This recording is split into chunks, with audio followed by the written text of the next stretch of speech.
And then, of course, a lot of women favored a boyish figure, so very skinny, very lanky kind of figure. That might be one way to describe it, as well as a short hairstyle, also referred to as a bob hairstyle. And then we also saw the rise of the automobile industry.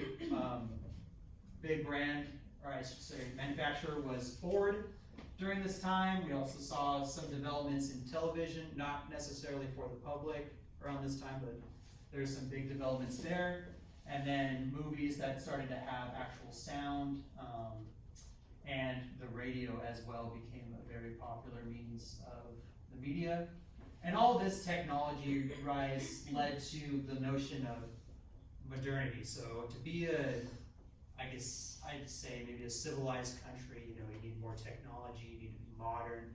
That kind of thing was, those kinds of mentalities were present in the United States, especially, as well as the rest of the world. So there was kind of this competition for modernity going on that really started to rise in the 1920s. And of course, prohibition was present around this time, in which alcohol was illegal.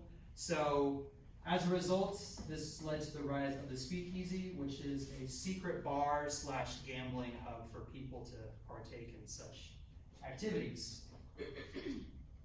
And just to give you a little visual representation, we have our flapper and their very free-spirited presentation. You can see, of course, more revealing clothing, short hairstyles, and then this is an automobile from the 1920s. Bigger development from the Model T, less boxy, more luxurious looking, and then a little preview of men's attire as well was very more suits and hats.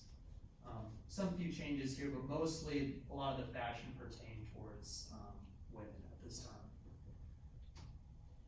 Awesome. So this lesson itself would be done as we are introducing the unit. Great Gatsby would be done for typically an AP English 11 class, but can also be done at a regular English 11 level if you set it up the right way.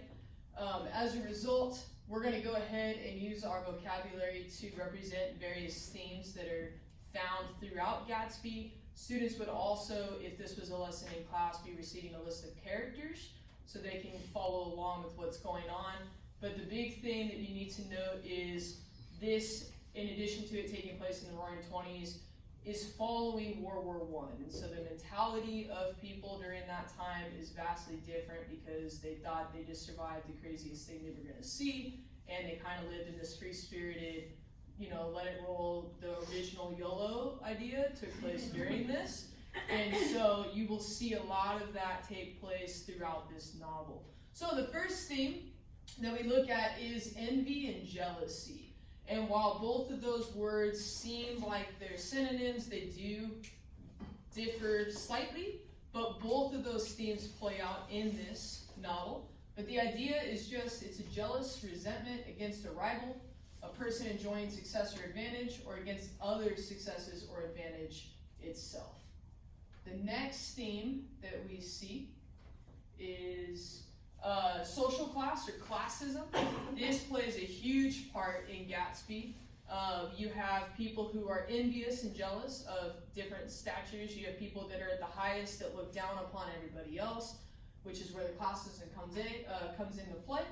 But essentially, social class is just a way to categorize a population or society, typically being based on wealth, economical standing, and social status. At least that's what happens here. Classism does still include racism, sexism, all of those things, but those themes don't play out quite as heavily in this particular novel. This novel for classism focuses more on the economical standing that the different characters have. And it also provides an uneven playing field for the characters because you're going to have characters that aren't the wealthiest, and so they're already at a disadvantage as the book plays out. The last thing we're going to look at is the American dream. And again, the American dream is this idea that anyone can rise to the top and be successful if they're willing to work hard enough. And so as we explore this novel, my question for you in the back of your minds is going to be, is the American dream really attainable? Is this really something that we can get to? or is it something that Fitzgerald is criticizing as a motivating factor for individuals? So we're going to go ahead and jump into a group discussion real quick. Typically, students will be broken up into groups of 3 or 4, but for the interest of time, we're going to go ahead and just let it be a group discussion tonight.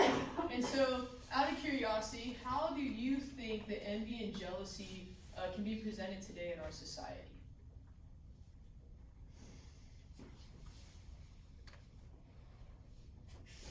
So now you take this time to kind of discuss amongst yourselves, and then we'll give you guys a couple minutes, and then we'll come back and hear your answers.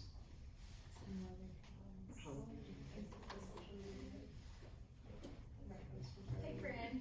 Yeah. Is there another way you can phrase it? Sure. So, when you saw the hook and you started thinking about, oh, they're popular, oh, they've got a lot of followers, does that fuel up a jealous emotion in you, or do you not really care? Gosh. In a student's eye, because you guys are all 16-year-old students, how does jealousy and envy look in your world?